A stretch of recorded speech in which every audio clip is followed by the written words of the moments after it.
Welcome to Sigest, your fortnightly serving of digestible science from plant and food research. Hello and welcome to another episode of Sigest. My name's Rebecca Bloomer. I'm joining you from our Lincoln campus today, and I am absolutely delighted to welcome along to talk about his barley yoghurt project, Gert-Jan Moggre. Welcome, Gert. Oh, thank you. I am super excited to talk about this work. Sounds like a super interesting project, but for a couple of reasons for me specifically. One, that I've recently given up eating dairy myself, so I'm super excited to hear that there are some alternatives. Another thing that I really like about it, though, is just how kind of interdisciplinary it is. It's a really nice example of plant and food work across different portfolios, so hopefully we can chat a little bit about that as well. Mm-hmm. Before we get into it too much, though, would you mind taking a minute just to introduce yourself and tell us a little bit about the work that you do at Plant and Food generally? Yep, sure. So I joined Plant and Food probably close to 8 years ago. Before that, I was doing a PhD in chemistry and biochemistry, where I looked at linking structure and function of biomolecules. And that I've taken to the work I do at Plant and Food. I'm part of the food chemistry and functionality team, where my work is focused on plant-based foods.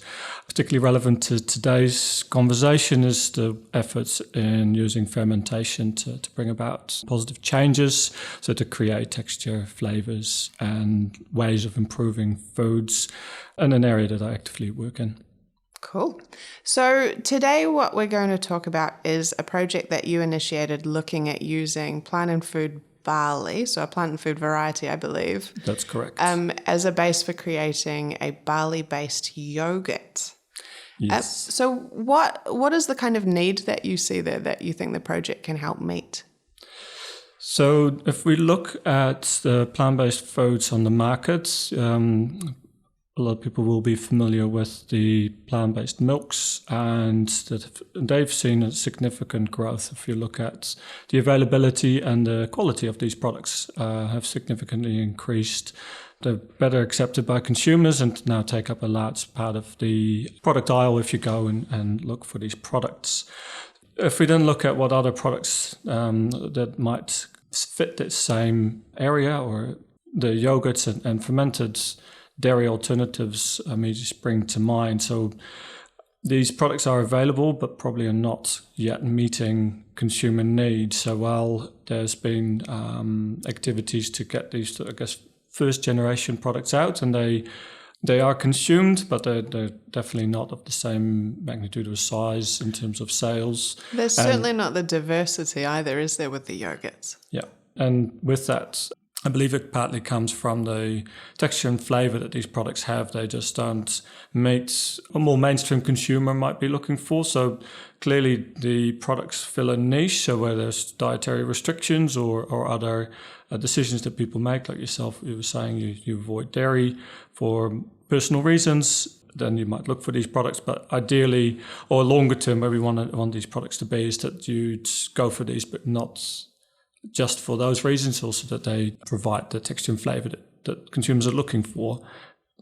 Yeah, I will say I have found plenty of good options among the coconut yogurts, but I happen to like coconut. So if you're someone who doesn't or has an allergy there, I don't know if there are any alternatives. I mean, so coconut is an interesting one, and it really highlights that as long as you've got the flavor and texture, people will buy it. It shows that while nutrition is important, if you don't get the repeat purchase without meeting those needs.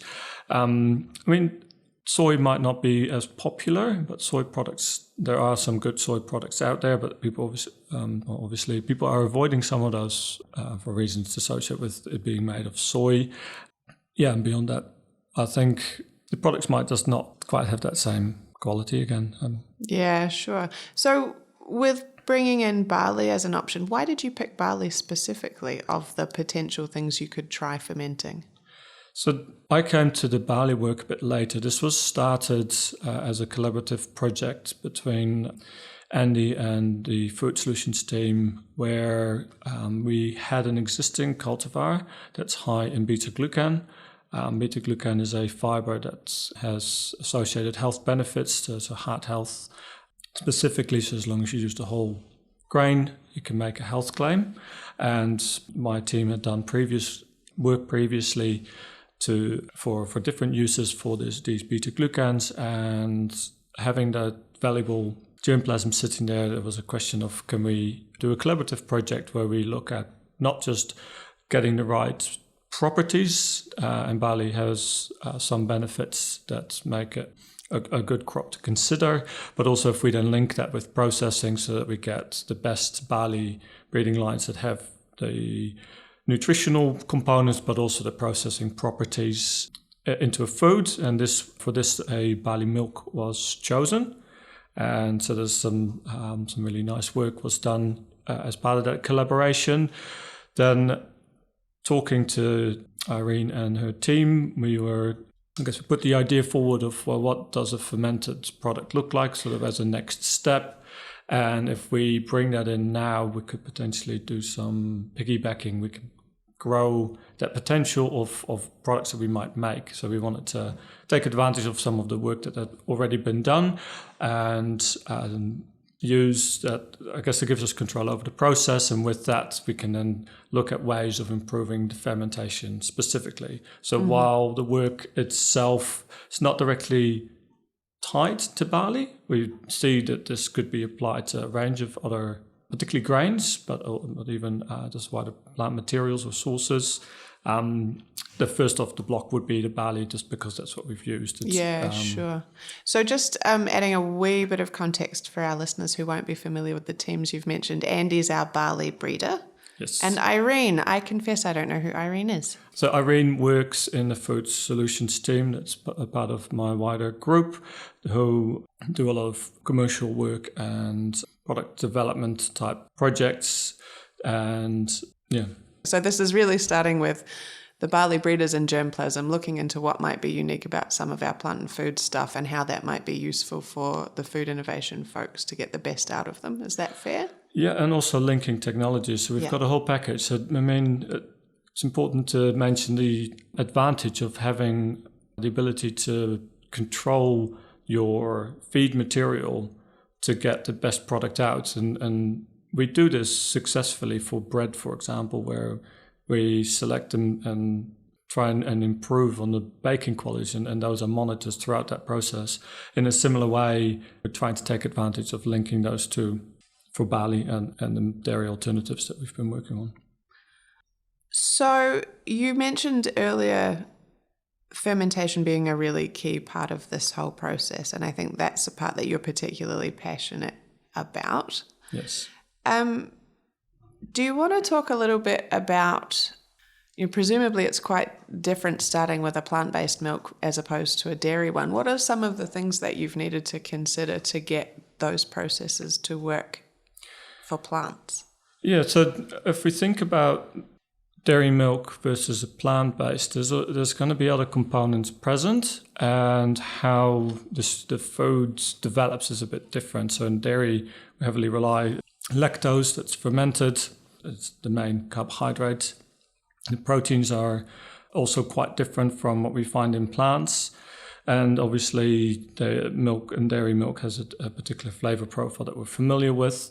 When we move to a plant-based material, the base inherently is different. It contains other components which can be beneficial, which is worth bearing in mind, that we have to work with. So you've got a wider range of carbohydrates, you've got fibers to contend with, and the proteins might be a bit different. So the base, if we consider those two, it also changes what we need. The organisms that do the fermentation, they have different requirements. We need them to do different things. So we want to make... Yeah. Absolutely not a case of taking whatever bacterial culture you would throw at a dairy-based product and hoping it works. There's a whole lot of other things to think about, clearly. And also ways of enhancing, I guess, as I said at the start, these products are not meeting consumer needs. And this is a biological process we can design to give us more of what the consumers are looking for, so that we get the texture and flavor that people want and can build on that. So to what extent, thinking about flavor, is that coming from the plant-based milk, and so dependent on what kind of plant you're choosing for the process versus flavour coming from the bacteria involved in the fermentation process? They go hand in hand. The base definitely provides a base flavour, and that will carry through into the final product. So these products do taste a bit different. And in some cases, that's a positive, right? You mentioned the coconut yogurts, where the coconut flavour is a feature. And I think in the same way, we can look at some of the plant bases. So a good example is the oat-based products, which have seen a lot of success. It's quite well accepted, and it's partly due to the flavour being a familiar one to consumers.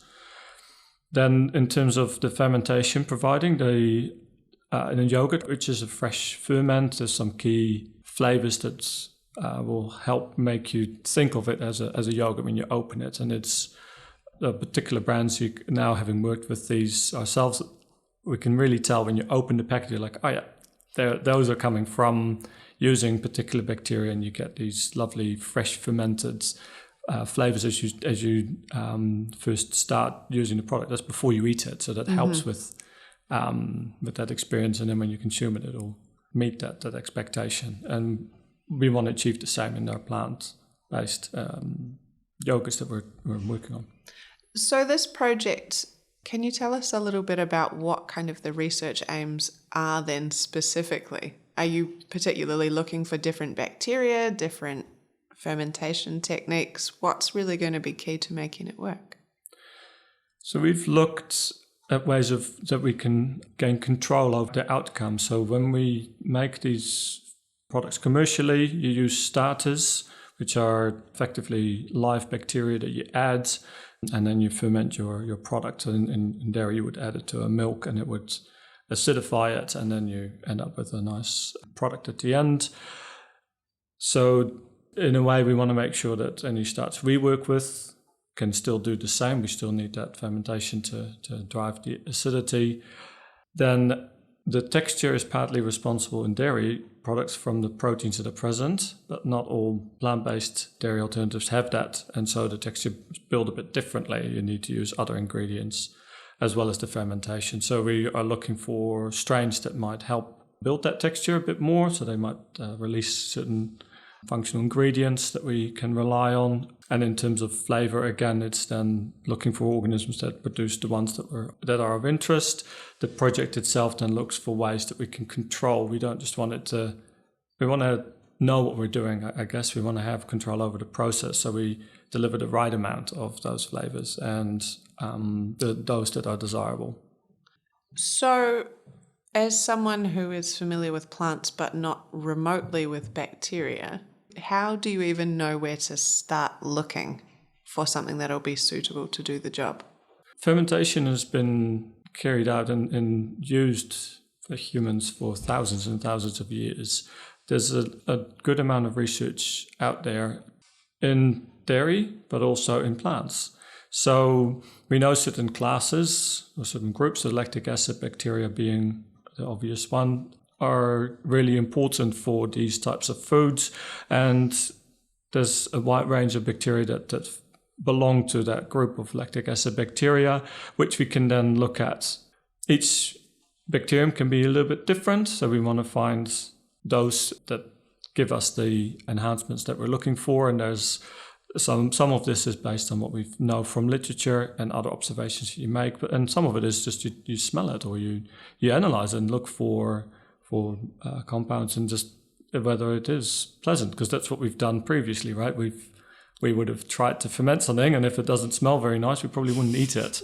So we obviously try and understand specifically what happens, but those observations are part of that discovery process sometimes.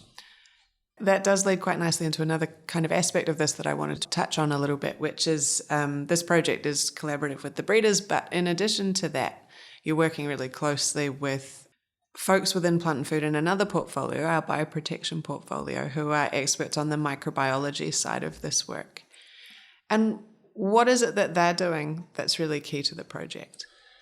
Yeah, you're right, and this is an ongoing collaboration where we rely on their microbial skills to help manage those cultures, and as well as for us to give visibility what's happening during the fermentation of that process. We are more, so my team and the people I work with within that are focused on the chemistry side and understanding what happens at the molecular level, but that can only take us so far. Like you mentioned, those bacteria and the culture that we work with are essential to giving us the outcome. And so Simon Bullman's team and Sandy Keenan specifically have done a lot of work in this with us to help us both isolate lactic acid bacteria that we might want to take advantage of, as well as to monitor and keep track of the fermentations that we carry out. Of the different steps that you've mentioned, or aspects of getting a really good consumer acceptable product, you've talked a bit about flavour and a bit about texture. What's been the most challenging to get right? It's an interesting question, that. So when we set out, we had identified two particular targets, one that was for texture and one for flavour. And my expectation was that the texture would be more challenging in a way. But it turned out to be the flavour. So flavour is quite delicate and changes. So finding ways to do that consistently proved to be a lot more challenging than we had initially considered. Having said that, while we can change the texture, we're not at a point where we've consumed these products, because we can't. This is still a work in progress. And the real test will be what happens when we get to use what we've developed to date and try it, because then I might have to answer that question differently. I might have to ask you again in a few months' time. Yeah. So at the moment you're kind of going on observation, so things like smell and what you can infer about texture, presumably by, I'm going to say poking it, which is not a very sciencey word, but if you can't actually try kind of mouthfeel, then presumably it's what happens if I stick a spoon in it. And yeah, we've got techniques that allow us to do that a bit more, I guess, in a controlled or systematic way. And the thickness is a key indicator. So we use rheology. We've got a thing called a rheometer, which allows us to measure the viscosity, and that's a measure. While there's more factors that influence mouthfeel, it is a good first indicator that we're changing the way that this material is behaving. So it's a way that can measure the mechanical properties and which are related to texture. So this first piece was really around showing that we could achieve changes there. The next question will be, how much is leading to a more desirable product? And the same for the volatiles. We have HPLC. So this is we can then analyze for specific metabolites, specific compounds that we know are positively associated with yogurts. I'm going to insert here, the thing worth mentioning is also that fermentation is a biological process, so clean label is a part of the wider thinking behind this project, and it might be worth bringing that back in. So fermentation itself is beneficial, because it's a label-friendly way. Yeah. So can you tell me what you mean by clean label? If we look at the products that are on the market that do exist, so particularly, in yogurts to an extent, but if we go to other dairy products, there's a lot of functional ingredients that are needed to give the texture and flavor that we're looking for. So in response, or what we see is that consumers increasingly prefer what is called a clean label, or a product where the minimum amount of process aids are used, so the E numbers that people might try and avoid. And so that sets behind all of the work that's been done. So both the milk and the yogurt have taken that into consideration. For yogurt specifically, because like we've discussed, the fermentation can bring positive change, we can build on that, and fermentation is perceived as a more natural way of achieving that. So like the functional ingredients that might come from an organism that is produced as part of the fermentation process, you end up with a product that has less ingredients, better meets that consumer need. And in some ways might be that second generation product that we hope to achieve. Coming back to your point about texture and viscosity and things, are you aiming for a yogurt that is more like, this is going to make me sound like a terrible parent, like the, kind of the Rip Top, I probably shouldn't mention brand names, but, you get a 6-pack of yogurt that's the sort of slightly more processed kind of what's the word I'm looking for here? Like I guess my personal preference is for kind of a thicker Greek style yogurt as opposed to Drinking yogurt. A drinking yogurt, certainly. And then there's something in the middle that's almost a little bit, or maybe it's maybe it's not in the middle, maybe it's at the far end, but it's like the really thick, almost you'd invert the pot and it comes out in one thing. So what are you aiming for with the barley one in terms of a happy level of viscosity, in your opinion? We're trying to develop the fermentation technology that we can create the range, so that when we work with clients that want to commercialize a product, that they can tailor that thickness to the product category that they are aiming for. So the work that we've done allowed us to understand better what is the outcome and how we can control the viscosity at the end. So whether we get a drinking yogurt or, like you say, spoonable or something that's even thicker than that. Ideally, we see that we can provide in all of those, and the work we've done is really to try and understand what levers we can pull in terms of the fermentation process that will give us those properties. So it's really, we're targeting the range. But for this particular product, we have focused on the spoonable products, which sits nicely in the middle. Some of them have definitely not been as thick. So we know that we can at least do that end, and processing that we've developing alongside the fermentation work also has given us a handle if we want to go to the more thicker products. So you really should be able to span the range in the end. Sounds really cool. You've mentioned flavour, you've mentioned texture as really important to consumers. What about kind of nutritional content?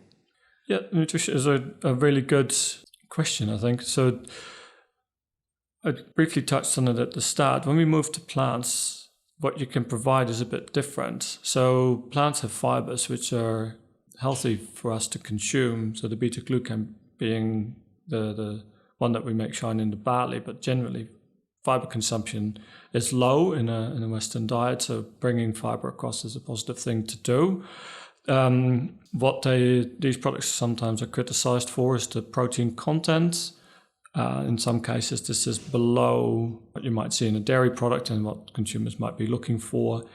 So we haven't specifically focused on getting a high protein content. We focused on the clean label and bringing across that heart health fibre claim, but nothing stopping us from adding protein to this. It will change some of what we might get. Proteins, if you ferment them, contribute to the thickness, to the texture that we talked about.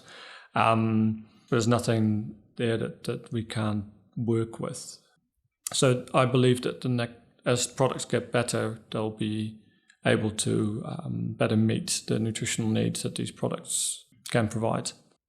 A selfish question, as to be fair, a lot of mine are from my kind of personal research interest. To what extent do you think that these are things that our breeders could be targeting within the plant breeding program? So at that end of the spectrum, are there things you could be feeding back to our cereals team in terms of their phenotyping and in terms of the targets they might have for developing new varieties? Or is it really something that needs to be handled in the fermentation process or in the processing end? I think we should take advantage of every step. So I think this was a really good example where the efforts in breeding gave a advanced line that had a significantly higher beta-glucan content. That really helps. Then the processing to make sure it's retained. That's in this case was for the fibers, but in a similar way, if the protein, which we touched on, we might be able to breed for a high protein content, but there's a limit. But then we can consider what processing we could do to bring up that protein content, or maybe you'd have to blend. Some crops have higher protein content than others. I mean, barley is a limit, but legumes can be significantly higher. And then in the fermentation, the main change would be more around the digestibility and availability of those. But the change to the proteins would be more in the way that they texture, and I don't see fermentation itself at this stage for significantly boosting the protein content, for example. Sure. It is, I think, a really nice example of what has always felt to me like kind of plant and food superpower, though, is that we have that whole process in-house in a way, right? Like we have the germplasm collections for plants and actually for bacteria in a funny kind of way. We've got people within our organization and we're able to be undertaking a lot of that work ourselves kind of in a really connected way, which is so cool and quite unique. And we have breeding programs, as you say. We've got different cereals, we've got legumes, we've got probably a few other options as well. Something that plant milks at least occasionally get criticized for is their perceived environmental impact. What might barley bring to the table in terms of plant milks or plant yogurts that's different? The agronomics of the barley, I'm less familiar with this, so I'll try and get this this right. But my understanding is that they are more drought resistant and have a shorter growing periods. So there are traits that the barley can bring that make it fit within a growing cycle, and some of the traits naturally benefit in response to climate change. So there's more than just the grain that we can rely on, and why barley was a good crop to consider here. Something that you mentioned, I think, when we were discussing before we started recording, is that you're using the whole of the grain as well. Yes. So it's a kind of a lower waste product. Yeah, so if we look at the side streams coming from existing processes, there's still the fibres that I talked about. People don't like eating them as much. They can give a gritty texture to foods. These are often removed. And so a key part was to develop a process that allowed us to take all of the barley. This is also needed to be able to make that health claim. So it is only approved for a whole grain, so where all of the grain is taken across. What actually, this is such an ignorant question of me, but what actually is the health claim associated with the high beta-glucan content? It's a heart health, so it's positive. The same as for oats, so it's the same barley. Right. Health claim, they're the same class. This is fascinating stuff. So how close are you to something that can actually be tasted, do you think? It's the very next step for us. We want to bring the two aspects together in a product that we can consume, because it's essential to test. I mean, some of this we can already because we're relying on commercial strains, but particularly for some of those strains or bacteria that we found as part of our own collection, we'll need a little bit more. But I guess that's been another fun part of this project, is it has actually allowed us to take this a lot closer to that than any previous work we've been able to do. So moment of truth is not too far off, though. Funding, eh? Isn't that always the answer? Yeah. Who gets to try it first? Or who has to try it I first? Who are you going to make will be one of the guinea pig? researchers that feels, I think it will be us once we've met the safety profile that is required. And our products, we know that we can make them safe in that we achieve a parameters of the pH is where we need it to be, and we get the amount of bacterial growth that we expect, and that being the ones that we want is all there. It's like we've got confidence in what we've done. It's just that obviously want to make sure that it's produced in a way that meets that food safety, and the food safety team is worth acknowledging here. They've always been really good to help progress any questions and work that we've done here. Maybe the food safety team should be the first ones to try it. I don't know if I want them to. I would like to do it myself, actually. We've worked on this for quite a while. And yeah, you must be excited. Yeah, it's been really cool to see it develop, actually. And it's been a lot of fun as well. It's been really cool to work with a range of people in the way that we've been able to, and see the interest that it brings. I mean, we've spoken about this in a number of platforms, and it always brings questions. And like if you present posters or other scientific presentations, people are always interested in the finer details. I think there's still a good amount to come for fermentation generally. Well, if you're looking for a volunteer after you're sure it's safe, I am always keen for a good non-dairy alternative, so happy to give it a try. Excellent. We'll put you on the list. I look forward to hearing when it's ready. Thank you so much for your time today, Gert. It sounds like a fascinating project, and I really do look forward to hearing when you're ready to put something out into the world for the rest of us to try. Yeah, and thank you for a lovely conversation. That was It's always interesting. I love Sigest because I just love talking to people I otherwise wouldn't necessarily get a chance to. I learn so much. And people are always excited to talk about their science. It's cool. And thank you as well to you, our audience. Please do remember to rate our podcast if you get a chance. Feel free to subscribe. You can find us across all of your kind of usual podcast platforms. Looking forward to talking to you, whoever our next guest is, on another episode of Sigest. And in the meantime, mā te wā.